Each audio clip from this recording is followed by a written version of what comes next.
தமிழ்நாட்டின் பல்வேறு இடங்களில் நடைபெற்ற நிகழ்வுகளை விரைவுச் செய்திகளாக இப்பொழுது பார்க்கலாம். வங்கக்கடலில் காற்றழுத்த தாழ்வு மண்டலம் நிலவி வரும் நிலையில் தமிழ்நாட்டில் 9 துறைமுகங்களில் 1ஆம் எண் புயல் எச்சரிக்கை கூண்டு ஏற்றப்பட்டுள்ளது. வங்கக்கடலில் நிலவி வந்த ஆழ்ந்த காற்றழுத்த தாழ்வு மண்டலம் மேலும் வலுவடைந்து வடதிசை நோக்கி நகர்ந்துள்ளது. இது தற்போது காற்றழுத்த தாழ்வு மண்டலமாக மாறி வலுவாக நீடித்து வருகிறது. மேலும் நாளை இது புயலாக மாறும் என்றும் கணிக்கப்பட்டிருக்கும் நிலையில் அதற்கு ரீமல் என்று பெயரிடப்பட்டுள்ளது. இதன் எதிரொலியாக நாகை, குமரி உள்ளிட்ட தமிழ்நாட்டின் 9 துறைமுகங்களில் 1ஆம் எண் புயல் எச்சரிக்கை கூண்டு ஏற்றப்பட்டுள்ளது. யூடியூப் சேனலின் எடிட்டர் ஃபெலிக்ஸ் ஜெரால்டுக்கு 31ஆம் தேதி வரை நீதிமன்ற காவல் விதித்து கோவை குற்றவியல் நீதிமன்றம் உத்தரவிட்டுள்ளது. பெண் காவலர்களை அவதூறாக பேசிய வழக்கில் கைது செய்யப்பட்ட சவுக்கு சங்கர் வழக்கில் மற்றொரு நபராக தனியார் யூடியூப் சேனலின் எடிட்டர் ஃபெலிக்ஸ் ஜெரால்ட் கைது செய்யப்பட்டு திருச்சி மத்திய சிறையில் அடைக்கப்பட்டார். அவருக்கு ஜாமீன் வழங்கப்பட்ட நிலையில் கோவை சைபர் கிரைம் காவல்துறையினரும் அவர் மீது வழக்கு பதிவு செய்து கைது செய்தனர். இதைத் தொடர்ந்து கோவை மாநகர சைபர் கிரைம் போலீசார் ஃபெலிக்ஸ் ஜெரால்டை 4வது குற்றவியல் நீதிமன்றத்தில் போலீசார் ஆஜர்படுத்திய நிலையில் வரும் 31ஆம் தேதி வரை நீதிமன்ற காவலில் வைக்க நீதிபதி சரவணபாபு உத்தரவு பிறப்பித்தார். சாத்தான்குளம் ஜெயராஜ் பெனிக்ஸின் கொலை வழக்கு விசாரணையை 3 மாதங்களில் விசாரித்து முடிக்க உயர்நீதிமன்ற மதுரை கிளை உத்தரவிட்டுள்ளது. கொரோனா கால கட்டத்தில் கொரோனா விதிகளை மீறி செயல்பட்டதாக சாத்தான்குளத்தில் ஜெயராஜ் அவரது மகன் பெனிக்ஸ் போலீசார் விசாரணைக்கு அழைத்துச் சென்று தாக்கியதில் இருவரும் பரிதாபமாக உயிரிழந்தனர். இந்த வழக்கை விரைந்து முடிக்க உத்தரவிடக் கூறி ஜெயராஜின் மனைவி செல்வராணி உயர்நீதிமன்ற மதுரை கிளையில் வழக்கு தொடுத்தார். இவ்வழக்கு நீதிபதி ஸ்ரீமதி முன் விசாரணைக்கு வந்தபோது மனுதாரர் தரப்பில் ஆஜரான வழக்கறிஞர் கால அவகாசம் வாங்கி விசாரணையை இழுத்தடித்து வருவதாக குறிப்பிட்டார். இதனை பதிவு செய்த நீதிபதி 3 மாதத்திற்குள் விசாரணை செய்து முடிக்க வேண்டும் என உத்தரவிட்டு வழக்கை முடித்து வைத்தார். ஆளுநர் மாளிகை அழைப்பிதழில் திருவள்ளுவருக்கு காவி உடை அணிவிக்கப்பட்டுள்ள சர்ச்சைக்கு குரங்கு கையில் பூமாலை என அமைச்சர் ரகுபதி விமர்சனம் செய்துள்ளார். புதுக்கோட்டையில் செய்தியாளர்களை சந்தித்த தமிழ்நாடு சட்டத்துறை அமைச்சர் ரகுபதி குரங்கு கையில் பூமாலை கிடைத்தால் அதை பிச்சுக்கொண்டேதான் இருக்கும் என ஆளுநரை விமர்சனம் செய்தார். மேலும் இந்த முறை தேர்தலில் வெற்றி பெற்று இந்தியா கூட்டணி 300லிருந்து 370 இடங்கள் வரை கைப்பற்றி மத்தியில் ஆட்சி அமைக்கும் என்று நம்பிக்கையும் தெரிவித்தார். குரங்கு கையில பூமாலை கிடைச்சா அது பிச்சுக்கிட்டே தான் இருக்கும். அது போல என்னமோ நம்மளுடைய கெட்ட நேரம் இது ஆளுநர் நமக்கு வச்சிருக்காரு. அப்போ ஏற்கனவே காவி உடையை அணிவிச்சு சர்ச்சைகள் கிளம்பிச்சு. திருப்பி நீங்க காவி உடைன்னு சொன்னா என்னதான் பண்ண முடியும்? அவரை வாதத்துக்கு மறுந்துட்டு பிடிவாதத்துக்கு மருந்து. திருவள்ளுவருக்கு காவி உடை அணிவிப்பது தமிழ் இனத்தையும் அவரையும் அவமதிப்பது போல் உள்ளது என அதிமுக முன்னாள் அமைச்சர் ஜெயக்குமார் கண்டனம் தெரிவித்துள்ளார். சென்னை எழும்பூரில் சீபா ஆதித்தனாரின் திருவுருவச் சிலைக்கு மரியாதை செய்த பின் முன்னாள் அமைச்சர் ஜெயக்குமார் செய்தியாளர்களை சந்தித்தார். அப்போது இந்த ஆண்டு கர்நாடகா சார்பில் 50% தான் தண்ணீர் வழங்கப்பட்டிருக்கிறது என்றும் மீதமிருக்கும் தண்ணீரை கேட்டு பெறக்கூட வலுவின்றி திமுக அரசு துரோகம் செய்துவிட்டது என்று தெரிவித்தார். மேலும் சாதி மத அடையாளங்கள் இல்லாத திருவள்ளுவருக்கு காவி உடை அணிவித்த திரித்து பார்ப்பதை ஏற்க முடியாது என்றும் இது தமிழ் இனத்தையும் திருவள்ளுவரையும் அவமதிப்பது போல் உள்ளது என்றும் கடுமையாக சாடினார். இந்தியா கூட்டணியில் இருந்து கொண்டு முழுக்க முழுக்க தமிழகத்துடைய ஒரு உரிமையை தாரை வார்த்து கொடுத்து ஒரு கேரளாவுக்கு போய் பேசணும், ஒரு கர்நாடகாவுக்கு போய் பேசணும், ஒரு ஆந்திராவுக்கு போய் பேசணும் அப்படின்ற எண்ணம் கூட சிறிதும் இல்லாமல் டெல்லிக்கு கூட போயிட்டு காவிரி மேலாண்மை ஆணையத்தில் கூட்டத்தில் கலந்து கொள்வதுக்கு வக்கில்லை. 2.5 TMC தண்ணீர் திறந்து விடுன்னு சொல்லிட்டாங்க. ஆனால் இன்னும் சேரல. ஆனால் கிட்டத்தட்ட பார்த்தீங்கன்னா இந்த வருஷம் பார்த்தீங்கன்னா 50% அளவுக்கு தான் 205 TMC தண்ணீர் நமக்கு திறந்து விட வேண்டிய நிலையில் இப்போ கர்நாடகா 50% தான் கொடுத்துருக்கு. அந்த 50% கூட கேட்டு பெறாத ஒரு வக்கில்லாத துப்பில்லாத ஒரு விவசாய விரோத அரசு, ஒரு பொதுமக்கள் விரோத அரசு, குடிதண்ணீருக்கு அல்லல் படுகின்ற ஒரு நிலையும் விவசாயத்திற்கு வந்து இப்போ நீர்ப்பாசனத்துக்கு ஒரு வழி இல்லாத வகையில் இன்றைக்கு ஒட்டுமொத்தமாக ஒரு துரோகத்தை செய்தது இந்த திராவிட முன்னேற்ற கழக இந்த மக்களவைத் தேர்தலில் பாஜக மட்டும் நாம் தமிழர் கட்சியை விட அதிகம் வாக்குகள் பெற்றுவிட்டால் கட்சியை கலைத்து விடுகிறேன் என நாம் தமிழர் கட்சியின் ஒருங்கிணைப்பாளர் சீமான் பேசியிருப்பது பெரும் சர்ச்சையை உண்டாக்கியுள்ளது. எழும்பூரில் உள்ள சீப ஆதித்தனார் திருவுருவச் சிலைக்கு நாம் தமிழர் கட்சியின் ஒருங்கிணைப்பாளர் சீமான் மரியாதை செலுத்தினார். அதன் பின் செய்தியாளர்களை சந்தித்த அவர் ராமர் ராமர் என்று சொன்னது எடுபடாததால் இப்போது தன்னையே சிலர் ராமர் என்று கோரிக்கொள்கிறார்கள் என்றும் கூறினார்.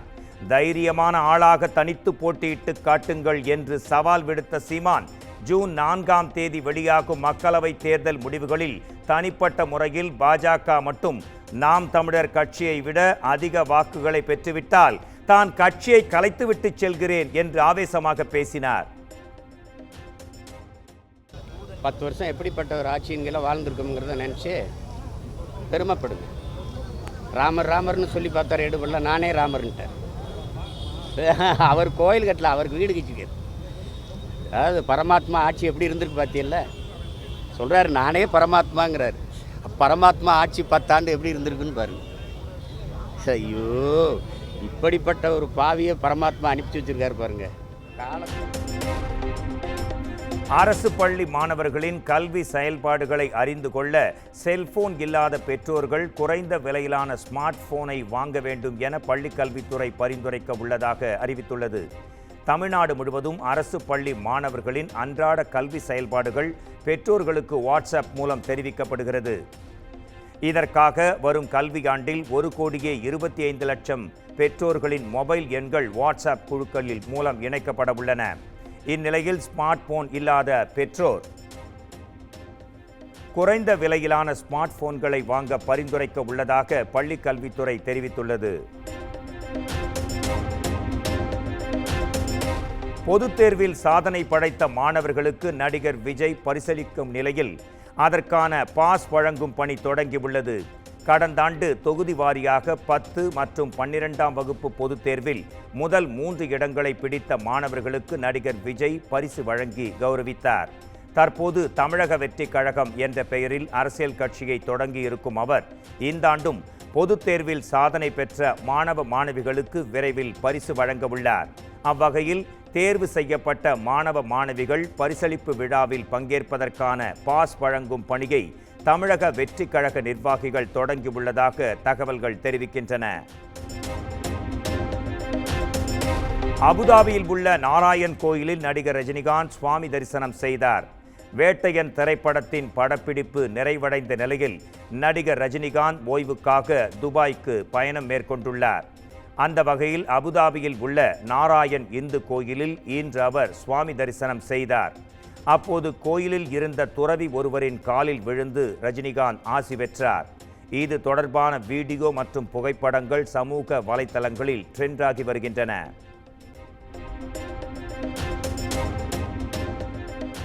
சென்னை அபிராமபுரம் 4வது தெரு சந்திப்பில் சாலையின் குறுக்கில் மரம் வேரோடு சாய்ந்ததால் போக்குவரத்து பாதிக்கப்பட்டது. அபிராமபுரம் சிபி ராமசாமி சாலையில் 4வது தெரு சந்திப்பில் சாலையின் குறுக்கே மரம் ஒன்று வேரோடு சாய்ந்து விழுந்தது.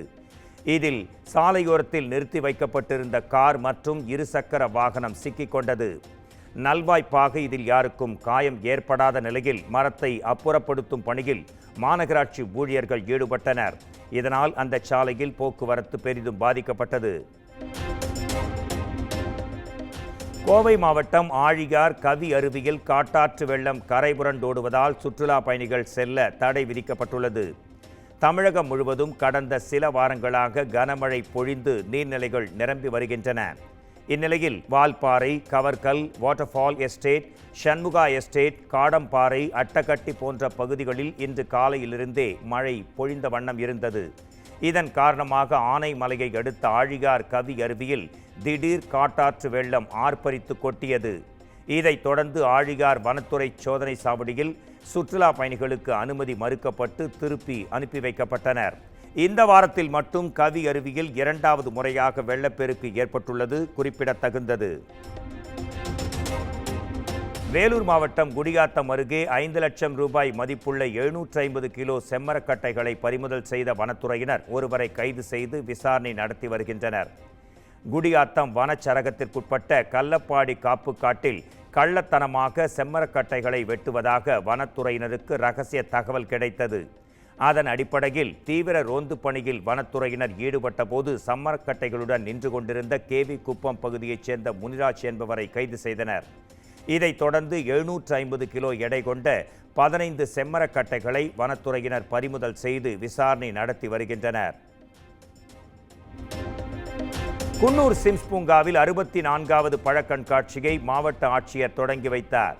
நீலகிரி மாவட்டத்தில் இந்த ஆண்டு நடைபெற்று வரும் கோடை விழாவின் இறுதி நிகழ்வான குன்னூர் சிம்ஸ் பூங்காவின் 64வது பழக்கண்காட்சியை மாவட்ட ஆட்சியர் மு. அருணா துவங்கி வைத்தார்.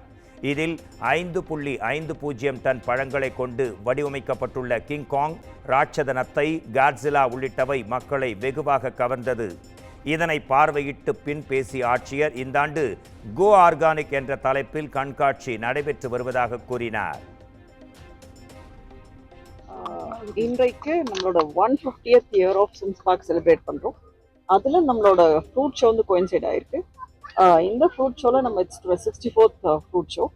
இந்த ஃப்ரூட் ஷோல கிட்டத்தட்ட வந்து நம்ம ஒரு 5.5 டன்ஸ் ஃப்ரூட்ஸை வச்சு ஒரு 9 ஸ்ட்ரக்சர்ஸ் கிட்ட பண்ணியிருக்கோம். 9 ஸ்ட்ரக்சரோட கான்செப்ட் நம்ம என்ன பண்ணியிருக்கோம்னா, இந்த வாட்டி கோ ஆர்கானிக்னு சொல்லுவோம். ஒவ்வொரு இடத்துலையும் ஒரு ஃபிளாஷ் ஷோ பண்ணும்போது ஒவ்வொரு இடத்துலையும் வந்துட்டு ஒரு தீமை வச்சிருந்தோம். ஸோ இந்த வாட்டி ஃப்ரூட் ஷோல வந்து நம்ம கோ ஆர்கானிக் அப்படின்ற தீம் வச்சிருக்கோம். எல்லாருமே வந்து ஆர்கானிக்காக போகணும் அப்படின்ற ஒரு கான்செப்ட் வச்சு பண்ணியிருக்கோம். இதில் வந்து பல்வேறு மாவட்டத்துலேருந்து வந்திருக்காங்க. அவங்களோட தன்னோட அந்த கார்விங்ஸோ இல்லை ஃப்ரூட் ஷேப்ஸோ அதை பண்ணுறதுக்கான ஒரு வாய்ப்பு கிடைச்சிருக்கு. அது மட்டும் இல்லாமல் இங்கே பல்வேறு மாவட்டங்களில் ஸ்டால்ஸ் போட்டிருக்காங்க. லைக் சுவேது குழுக்களோ இல்லை பிளைண்ட் அசோசியேஷனோ அவங்களோட பொருட்களை விற்கிறதுக்கு இது ஒரு இடமா இருக்குது. ஐ வுட் ரிக்வெஸ்ட் நம்மளோட டூரிஸ்ட் மக்கள் வந்து தயவுசெய்து வாங்க. இது ஒரு வித்தியாசமான ஒரு அனுபவமாக இருக்கும். 150 இயர் சிம்ஸ் பூங்கா சும்மாவே நல்லா இருக்கும். பட் இதில் வந்து ஒரு நீலகிரி மாவட்டம் குன்னூரில் சாரல் மழையுடன் பழக்கண்காட்சியை சுற்றுலா பயணிகள் கண்டு ரசித்தனர். குன்னூர் சிம்ஸ் பூங்காவில் இன்று 64வது பழக்கண்காட்சி தொடங்கியுள்ளது. பழக்கண்காட்சியை காண உள்ளூர் மட்டுமின்றி அண்டை மாநிலங்களான கேரளா, கர்நாடகா, ஆந்திரா உள்ளிட்ட மாநிலங்களில் இருந்து ஏராளமானவர்கள் பழக்காட்சியை காண குவிந்திருக்கின்றனர். இந்நிலையில் தென்மேற்கு பருவமழை தொடங்கியுள்ளதால் நீலகிரி மாவட்டத்தில் பல்வேறு இடங்களில் மழை பொழிந்து வருகிறது. சாரல் மழையில் நனைந்தவாறு குன்னூர் சிம்ஸ் பூங்காவில் அமைக்கப்பட்டுள்ள பழக்கண்காட்சியை சுற்றுலா பயணிகள் கண்டு ரசித்துச் சென்றனர்.